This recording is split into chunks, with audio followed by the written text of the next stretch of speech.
vienne pas me dire que je suis en train de défendre la France et le français. Je défends le savoir. On la déchire l'amour, on la réprime l'amour, on l'entortille l'amour.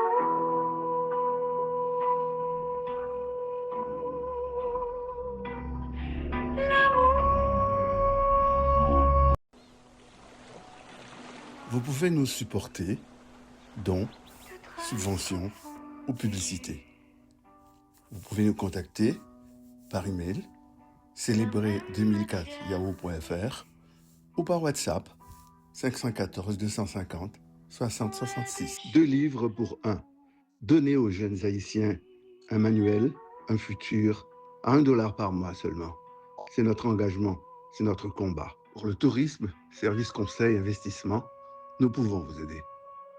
Regardez-nous sur votre téléphone, dans le train, le métro, le bus, partout en diaspora et en Haïti. Surtout, abonnez-vous.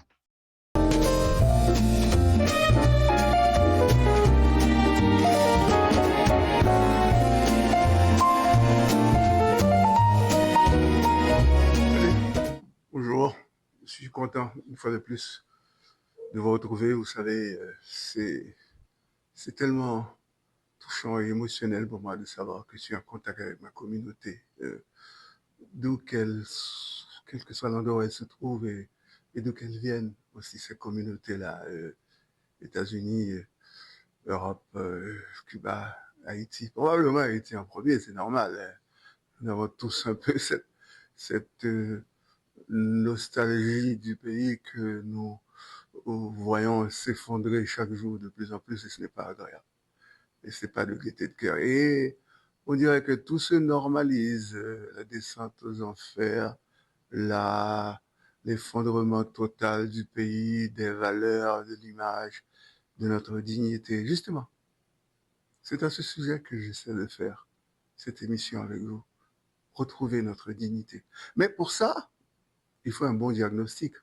Or, tout le monde est en train de ressasser la même chose, le diagnostic le même d'ailleurs sous plusieurs aspects en différentes langues, en espagnol, en créole, en français. Les Haïtiens y apportent leur lot, leur contribution. Mais c'est quoi la dignité haïtienne? C'est d'abord de voir avec quel acharnement la communauté haïtienne, la communauté internationale vient mettre le feu chez nous et puis ensuite s'arroge le droit d'être les pompiers, mais de faux pompiers, parce qu'ils ne veulent pas éteindre le feu. À ce moment-là, qu'est-ce que nous avons constaté? Nous avons constaté que nous allons de plus en plus profondément dans l'abysse. L'abysse, c'est l'écorce terrestre. Nous sommes sous terre. Et c'est pas agréable à vivre pour qui que ce soit, pour les créateurs en particulier, pour les militants, pour les vrais patriotes, les vrais Haïtiens de prestige. Il y en a.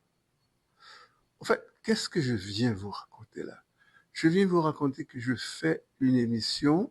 Et souvent, je vous assure que je ne sais même pas ce qu'il y a dans le reste de l'émission. Il y a de la musique, il y a des trucs que je racole ici et là, que je vais piocher pour voir si je peux trouver des choses créatives et amusantes à capter votre attention. Être différent, quoi. C'est ça que j'essaie de faire.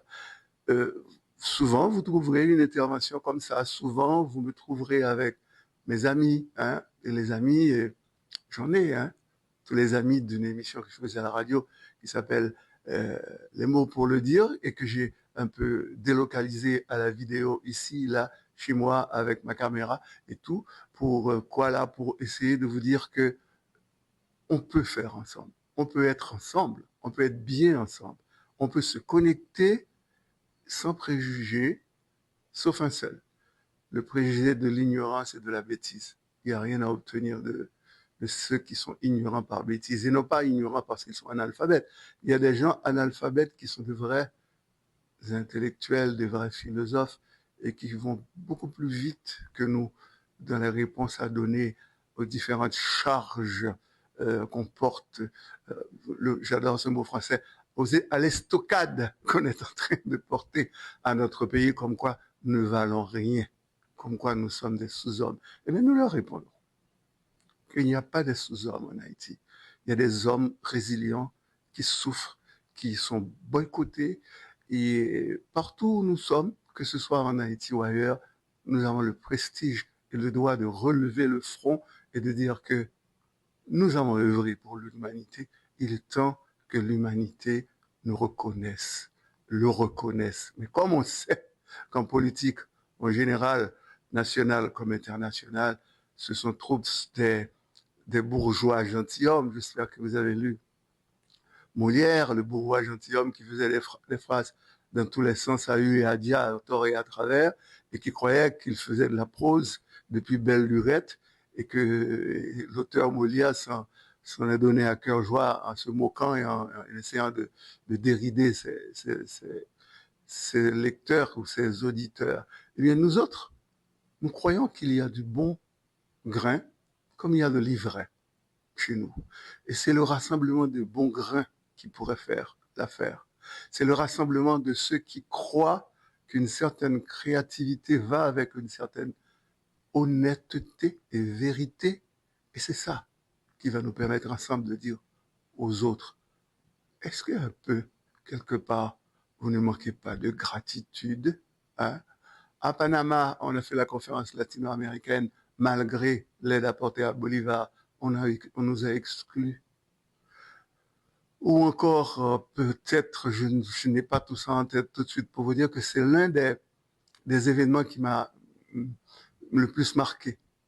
La conférence latino-américaine de Panama où presque tous ces pays nouvellement indépendants, un peu grâce à Haïti, se disaient, mais non, Haïti n'est pas un pays latin, et pourtant, que ce soit le Pérou, que ce soit la Colombie, que ce soit l'Équateur, et on ne parle pas du Brésil, et les États-Unis qui voulaient exporter tous ces Noirs au 19e siècle au Brésil ou ailleurs jusqu'à créer le Libéria.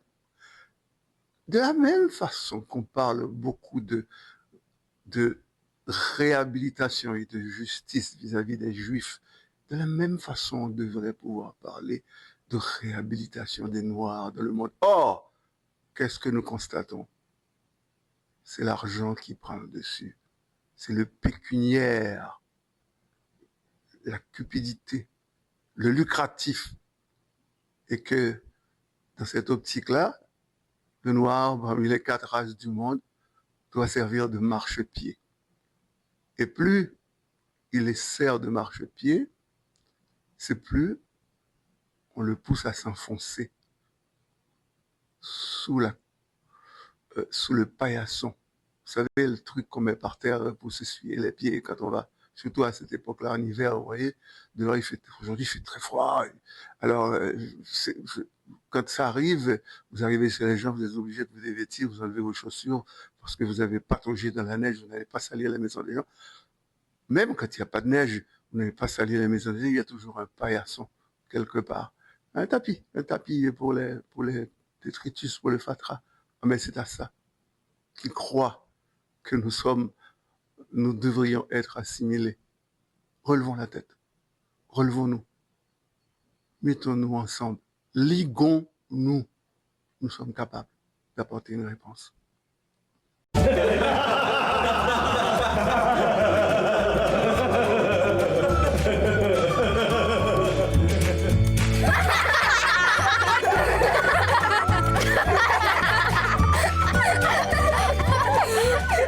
Le sexe de la femme est sec, mais quand l'homme le touche, ça devient humide. Conclusion, c'est l'homme qui rafraîchit la vie de la femme. Le sexe de l'homme est mou, mais quand la femme le touche, ça devient dur. Conclusion, c'est la femme qui rend dure la vie de l'homme.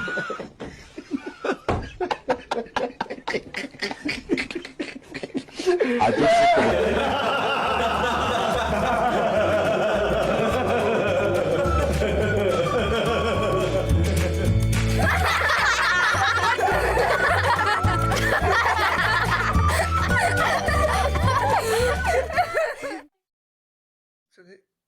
C'est juste